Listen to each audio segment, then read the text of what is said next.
हमारे साथ हैं दिल धड़कने डो की टीम के बेहद ख़ास मेहमान प्रोड्यूसर रितेश सिद्धवानी हैं, जोया अख्तर डायरेक्टर और शेफाली। जोया, बहुत बहुत मुबारक पहले तो फिल्म थैंक रिलीज़ यू। होने वाली है। और जो आपसे सवाल पूछना चाहता था वो ये है कि ट्रैवल पिछली फिल्म में भी था, रोड था, अभी एक क्रूज़ पे जा रहे हैं सब, तो जो सारी प्रॉब्लम्स का हल मिलता है सबको, travel as a plot device ही क्यों रहता है हमेशा? हमेशा तो नहीं रहता, ये मेरी चौथी फिल्म है। पहली फिल्म लक बाय चांस थी जिसमें कुछ ट्रैवल नहीं था। फिर ज़िंदगी थी बॉम्बे जिसमें आता है ट्रैवल आपकी था। फिल्म। फिर शीला की जवानी थी बॉम्बे वेलवेट के शॉर्ट फिल्म में, उसमें ट्रैवल नहीं था। और अब इसमें वो बॉम्बे से बाहर जाते हैं। तो मेरे करियर के मेरे छोटे करियर के 50% में ट्रैवल नहीं था। तो आप कैसे कह सकते हैं ये हमेशा है?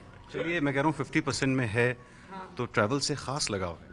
मुझे ट्रैवल से खास लगा हुआ है। I love to travel. लेकिन ये फिल्म में the journey is it's not about the journey. ये फिल्म में हमें ये फैमिली फिल्म है, फैमिली ड्रामा है। और हमें एक डिवाइस चाहिए था, एक लोकेशन चाहिए था कि जहाँ पूरी फैमिली और फ्रेंड्स इकट्ठा हुए। तो मिस्टर एंड मिसेस मेहरा की 30th वेडिंग एनिवर्सरी है। तो ये पार्टी और ये हॉलिडे इनके लिए है।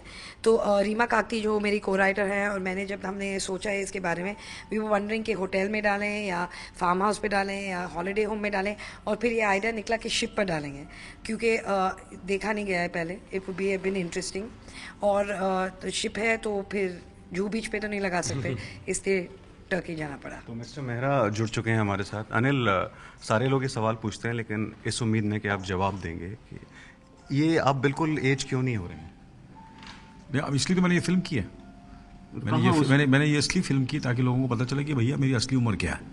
तो और मैंने अभी कॉमेडी नाइट्स में मैंने शो किया, मैंने कहा कि मैं ये देखना चाहता हूँ कि 40 साल के बाद मैं कैसा लगने वाला हूँ। किसी ने मुझसे कहा था कि अनिल कपूर इसमें जवान किस्म के बूढ़े लग रहे हैं। नहीं मगर ये जो है, और ये आपको मैं सच्ची कह रहा हूँ कि ये एक्चुअली बड़ा मुश्किल रहा, क्योंकि ये एक्चुअली मेरी उम्र से कम है। वो जो किरदार है कमल मेहरा का, ओके। जो मैं उससे भी ज़्यादा बड़ा हूँ रियल लाइफ में। तो इमेजिन कर लो कितनी मेहनत करनी पड़ी होगी। But jokes aside, what I trying to say, Kamal Mehra जो है वो एक बिजनेसमैन है, दिल्ली में रहते हैं, और बहुत कामयाब इंसान है, और स्क्रैच से उन्होंने अपनी ज़िंदगी शुरू की है। और वो डिसाइड करते हैं कि 31वीं उनकी शादी की सालगिरह है, और वो डिसाइड करते अपनी पत्नी के साथ कि वो अपने परिवार को और अपने दोस्तों को एक क्रूज़ पर लेके जाएगा, और वहाँ कहानी जो है वो अनफोल्ड होती है। और ये किरदार कर मुझे मुझे ऐसा लगा कि इसमें ऐसी चीज़ें हैं जो मैंने पिछली जो जितनी भी मैंने फिल्में की हैं उसमें वो सब चीज़ें नहीं हैं। कुछ अलग करने के लिए मुझे एक मौका मिला, और मैं जोया का शुक्रगुजार हूँ इस चक्कर में। शेफाली, मिसेस मेहरा के किरदार में हैं आप, और मैं एक इंटरव्यू पढ़ रहा था जोया का, उन्होंने कहा कि Shefali is God's gift to us. Compliment है ये, और हम उनसे भी पूछेंगे ऐसा क्यों कहा उन्होंने, लेकिन I wouldn't say God, I said the universe's gift. Okay. I love Zoya. कैसा था मिसेस मेहरा का किरदार? बहुत लेयर्ड है। आसान कैरेक्टर नहीं है। चेहरे से on the face of it लगता है कि बहुत ईगोइस्टिक होगी। मतलब इनकी लाइफ में तो कोई प्रॉब्लम्स हो ही नहीं सकते, इनसे तो बात भी नहीं कर सकते, she is this queen be kind of a thing. But internally बहुत सारे प्रॉब्लम्स हैं, बहुत सारे इश्यूज हैं, बहुत सारे कॉम्प्लेक्सेस हैं।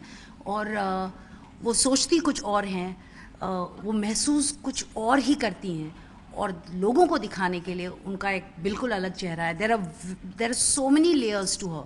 तो it's very interesting, very challenging to play this character.